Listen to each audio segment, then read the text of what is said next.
What's up everybody, 40 the Broadway Saiyan here, and welcome back again to my YouTube channel, bringing you guys another video on Dissidia Final Fantasy Opera Omnia. In today's video, we're going to be taking a look at the return of the Void itself, Mr. ExDeath, who is going to be getting the debut of his LD weapon in conjunction with the release of his lost chapters for Global Opera Omnia.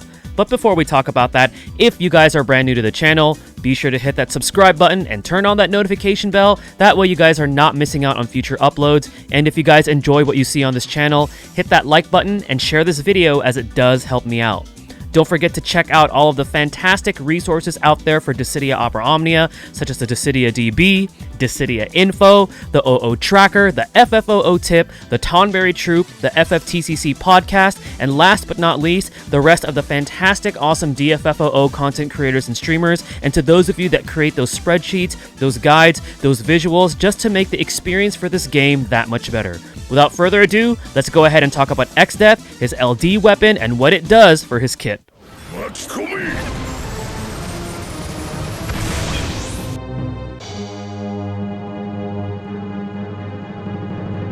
Alright guys, so we're going to go ahead and talk about ExDeath and what he gets with his LD weapon. Now this is the only update that this character is going to be getting with the release of his lost chapters in Global Opera Omnia. He's due for a rework later on when he gets his burst weapon, which is just recently announced on JP Opera Omnia, which is pretty cool. But for us global players, we're going to be getting his lost chapters and we're going to be getting the debut of his LD weapon.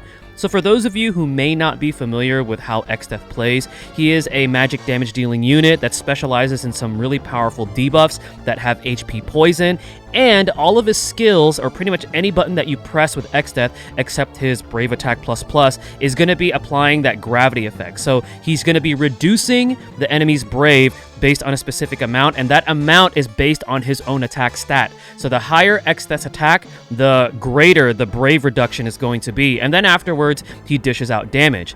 Now he also has access to some debuffs, which we're going to go ahead and review. The first one is a stacking one, which you could see present on these enemies right now. That's called Bud of Darkness. It can stack up to 3 stacks, and what this does, it applies a sap effect, and the sap effect is going to be greater every time you add a stack, and that stacks all the way up to 3 stacks. And the way that you could apply that is you could either use his skill 1, you could actually use his Brave Attack or his HP Attack command as well to apply 1 stack, and then if you have his EX weapon at least 2 out of 3 realization, he will be auto-applying it at the start of each wave. He also has another debuff called Curse, which comes from his skill 2, and what Curse does is it reduces the enemy's attack, defense, and speed, and he also applies that HP poison effect based on 50% of attack. So after the enemy takes their turn, they're going to be getting that HP, poison, which is going to be damaging them. But remember, HP poison cannot reduce their HP below 1, so it cannot actually take the enemy out, but it is a pretty useful debuff and pretty unique to ExDeath. Now ExDeath also has access to 2 unique buffs for himself. One of them is called Incarnation of Ill Intent. This is going to be increasing his own attack and max Brave, and the way that you can apply this is either using his skill 1, or if you have his EX, again, realize 2 out of 3, it will be auto-applying at the start of the quest. And then he also has Arboreal Mysteries, which is a self-Brave and HP regen, so he does have a self-Brave and HP regen, which is pretty good, and this can also be acquired either by using his EX ability Grand Cross, assuming that you have it 2 out of 3, and it's also auto-applied at the start of the quest as long as you have his EX 2 out of 3. That's pretty much ExDeath in a review for those of you that aren't familiar.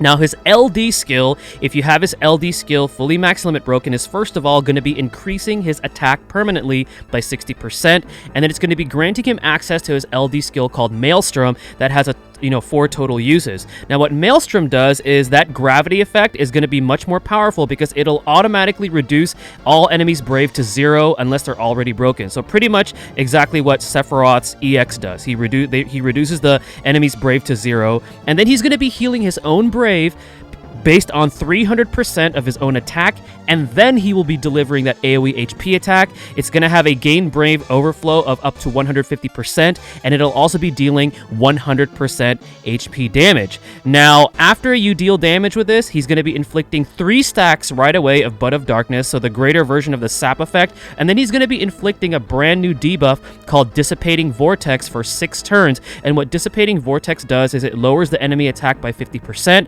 and it applies a a second HP poison effect on the enemies based on attack. So now you have access to 2 HP poisons, which is pretty cool. And then at ExDeath's next turn, he's going to be getting a free skill usage of either his S1, his S2, or his C65. So let's just go ahead and take a look at his LD right here.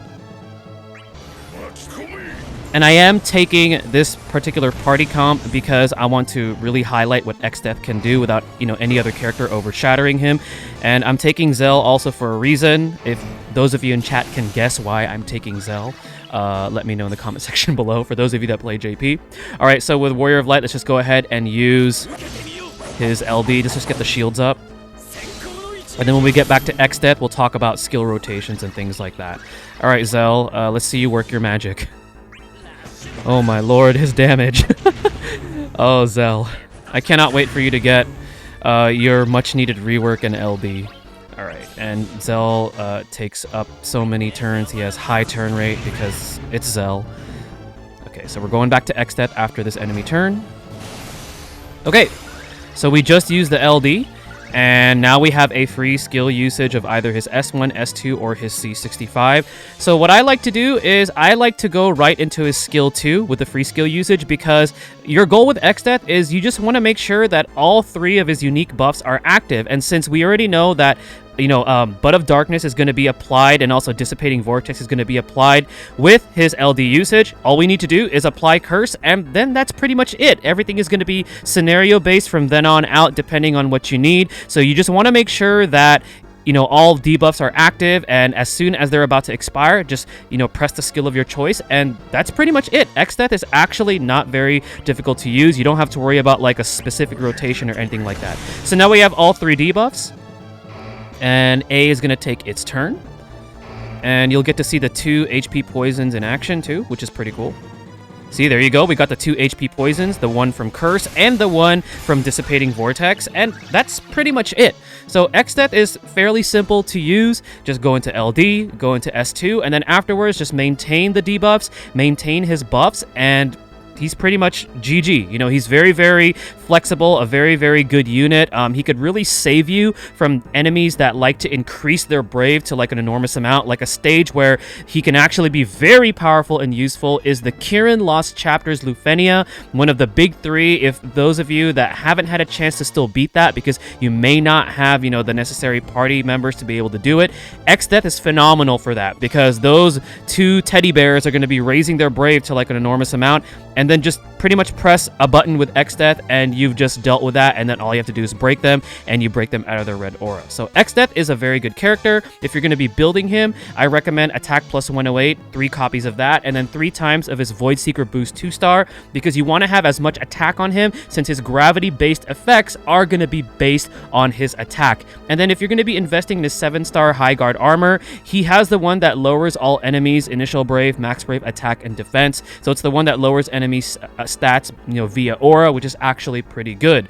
Now, in terms of the banner, this is also going to be featuring Furian's Burst Weapon. It's going to be having all of ExDeath's gear up to his LD. It's going to be refeaturing Warrior of Light's gear up to his EX. And then it's also going to be refeaturing Gilgamesh's gear all the way up to EX. So if you want to chase Furian's Burst, in case you did get his LD weapon, you could do so on this one. Now, in terms of the character ExDeath, the cool thing about this character is that I think he's actually really flexible, and he could be a very fantastic slot in for numerous party comps. What I really like about this character is that all 3 of his buffs are unique. So if you're up against a boss that has like a specific debuff immunity, well, ExDeath can actually bypass that, because his are all framed and it has effects rolled into a framed buff. And as you could see, they're all pretty good and all pretty unique. Curse lowers stats, has HP poison, Dissipating Vortex from his LD also lowers attack and has a second HP poison, and then afterwards Bud of Darkness has a sap effect. So ExDeath is pretty self-sufficient, and he also has some really powerful debuffs that won't,